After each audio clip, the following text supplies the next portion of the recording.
Hello, and thank you for downloading this episode of On Farm. This is the second of 2 episodes that we've recorded with a friend of mine, Suzanne Mulholland, who's known to many of you on social media as the Batch Lady. So do go back and listen to episode 1 for the full chat. Suzanne's book is out, The Batch Lady, funnily enough it's called, and it's available from all good booksellers. We recorded this episode in Suzanne's stunning farmhouse kitchen in the Scottish Borders, where she creates all of her video content. And in this episode, she got me to roll my sleeves up and get stuck into some batching. So we'll see how that goes. Okay, Anna, so while we're having this chat, I'm going to show you exactly how easy batch cooking can be, okay? Wow. So we are going... Do I need to get involved, do I? Oh, yes. Oh yeah, goodness, definitely. right, okay. So we are going to take some ready roll pizza dough, you know, just like you buy fabulous, anywhere. yes. So around one of them. And I'm going to give you this one.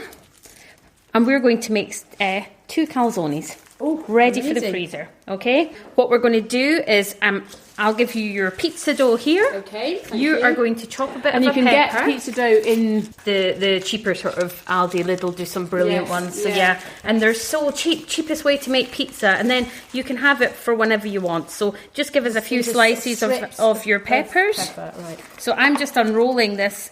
And it's really simple to make, so the kids will love this one. Now, what I do is usually show you how to make a savoury one, and then because you're in the mood and you're making it this way anyway, you can make a sweet one. Ooh, so the savoury one's going to be with pepperoni, mozzarella, and some peppers, and a jar of pizza sauce that I've actually made before, but you can just buy a jar of pizza sauce as well, so it's entirely up to you. Is the pizza sauce recipe in your book or on your website? It is. There's some really good sauce recipes in the back as well that you can make. So, yeah, that's fine. That's all we need. Yep. Now, if you want to do this even quicker, you can use frozen chopped peppers. Oh, yes, I've seen them. So what you're going to do is just pour a bit of your pizza sauce on half, only on half of it, and you're going to do yours on half. Off you go. That's perfect. That's enough? Yep. You don't need too much. Then you're going to grab your pepperoni. So these are just pepperoni slices like you buy out at the supermarket, you know. And you can put anything. You can put chicken. You can put anything you want at all. And you can just sort of, you could use a spoon, but we're just bunging just it use together. The pepperoni slices like a little spoon to like spread out the sauce. Okay. Then you're going to add your peppers in. So just grab some peppers. If your kids don't like peppers, you could add sweet corn. You can change it up to whatever you want, really. We're going to add some... Let's add some green peppers in. Okay. You've got a lovely top on. I don't want to get it covered. Don't worry. Everybody always comments that I always wear a white shirt when I cook. Yes, that's quite brave. Yeah, it's because I have a white shirt thing going on. Do you know, it's blue jeans and a white shirt means I'm the batch lady. If I wear anything else, I feel like myself and I lose my confidence. It's funny because when you opened the door today when I arrived, I thought, oh yes, that's not it's not a uniform, but I thought, yes, I do associate you with the smart, crisp white shirt. Yeah, it is really a uniform. It really helps me feel like that's me in character. In a different mode, yes. Right, grab some green peppers. So we've already put on our pizza sauce, our pepperoni, our peppers. We're going to use some already grated mozzarella that you can just buy again from the shops. You could grate it if you want, but we're all about saving time. So you're just going to grab some and throw it on.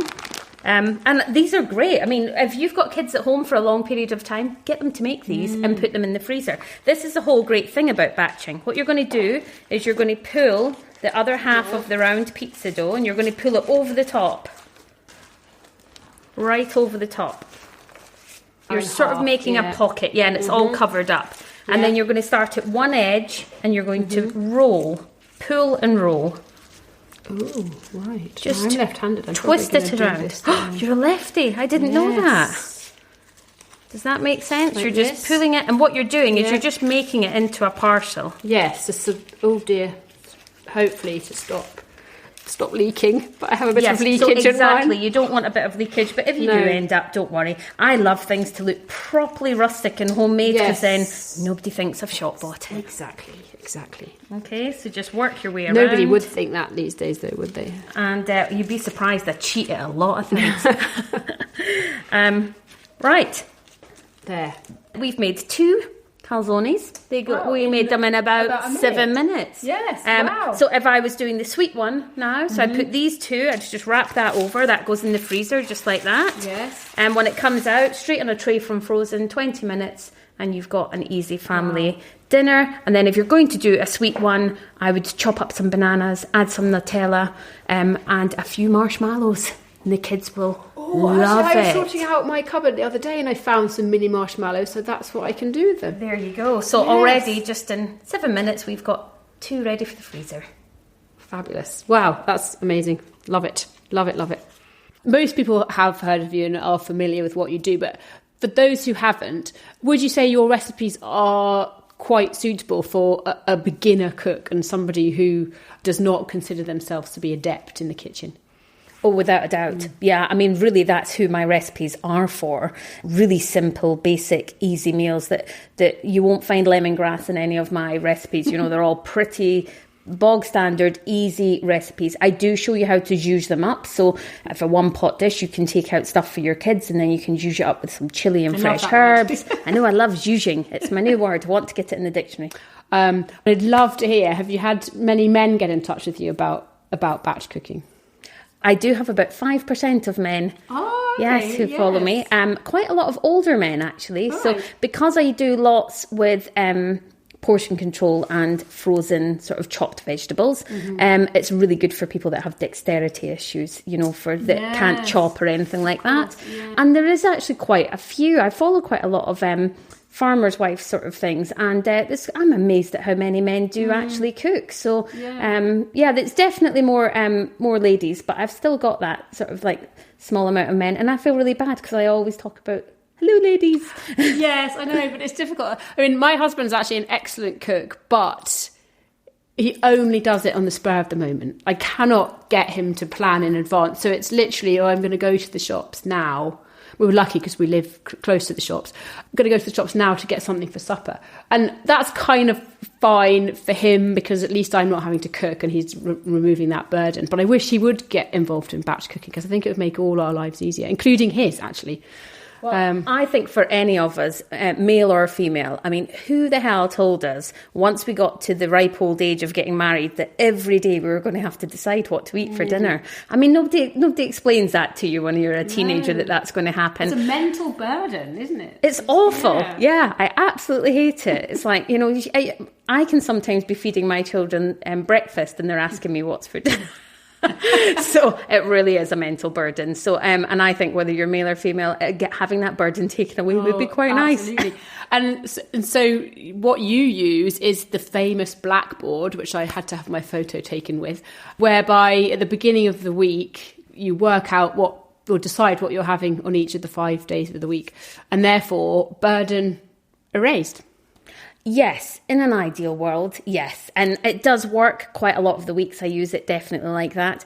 It doesn't always go to plan, as everybody knows who tries to plan in advance. So what I always say is I generally plan 4 to 5 meals out of the week because then I can use those. But there's plenty of times that it's not going to work. Yeah. Nobody's hungry and it means I've not wasted any food. But yeah, I generally try to write it on the board. And the reason I try to write it on the board is to stop anybody from asking me what is for dinner that night. Look at the blackboard. They can look at the board. Yes.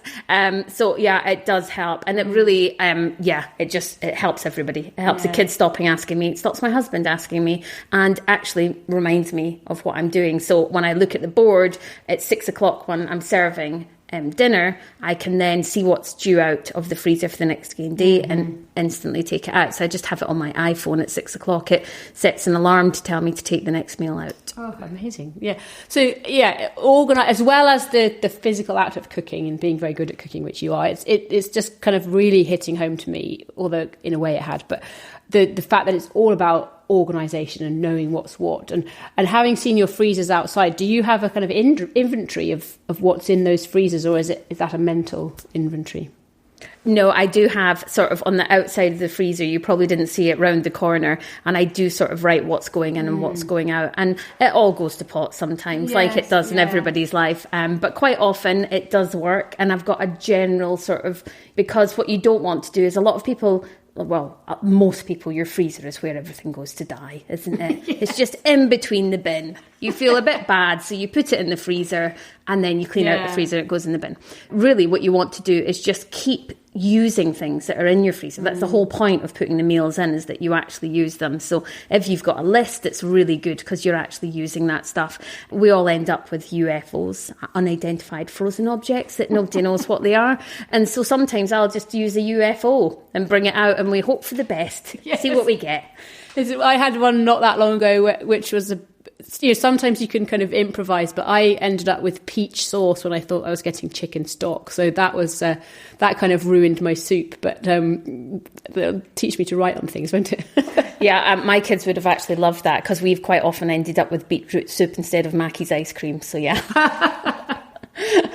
But if there's one top tip, it's label everything that goes in. So a Sharpie pen, actually, I should have added that. Sharpie pen is always good to write on. And then if you want to reuse the bag, you can just use a tiny little bit of nail polish remover and the Sharpie pen comes right off. Another top tip.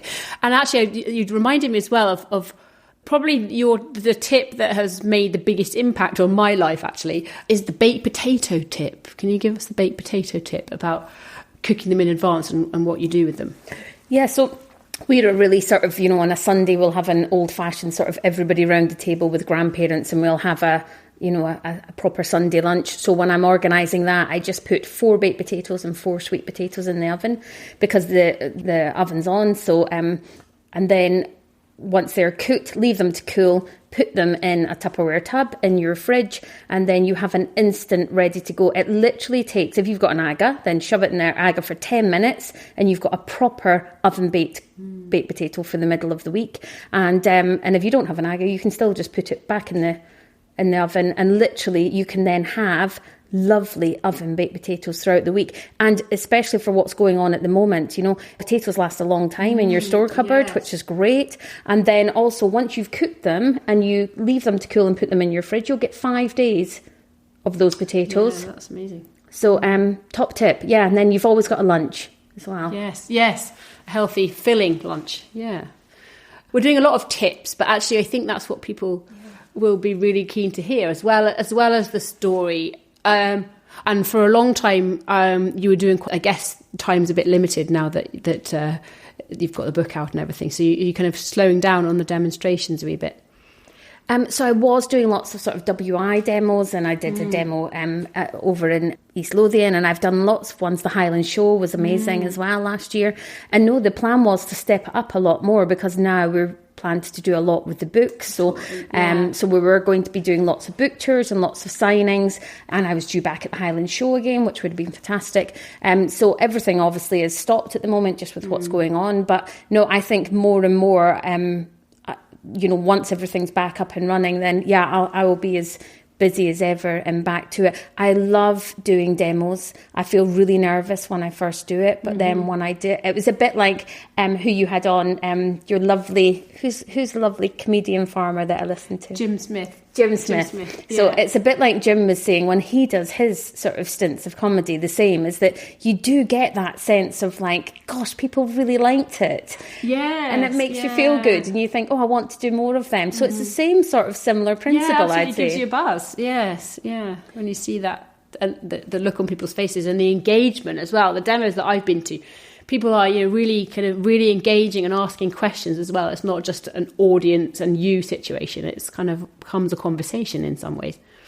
Yeah, well, I think because as well, I mean, you very touched on the fact that you said I was a good cook, which I'm actually not that good a cook. So I like to keep it real. So it quite often all goes wrong in the demos as well, so when I was doing the demo for the Highland Show, I was doing fish chowder and fish pie and showing how you make both of them together, and it saves a great amount of time. And at the end, somebody in the audience says, do you know you didn't add the fish to the fish chowder? So we just bunged it in. So there's a lot of just bung it in and hope for the best. But I think that's how the majority of us cook on a day-to-day basis. Absolutely. So yeah, there's no point denying it. With coronavirus, we are in tricky times. But actually, I think coming here today to meet you and learn about batch cooking is extremely relevant, because I think it can really help, not just if you're stuck indoors, but also if you need to try and feed your family when you can't get out to the shops. Yeah, I mean, I think a lot of your listeners, will be rural, and we're all used to cooking like this. We're all used to doing this where we're quite often isolated I live at 1,000 feet for bad weather. We're quite often not out for 2 weeks at a time. So we're used to doing this naturally anyway. If I was to be confined for 2 weeks, I would have enough to get going with. And it's harder for people who have been used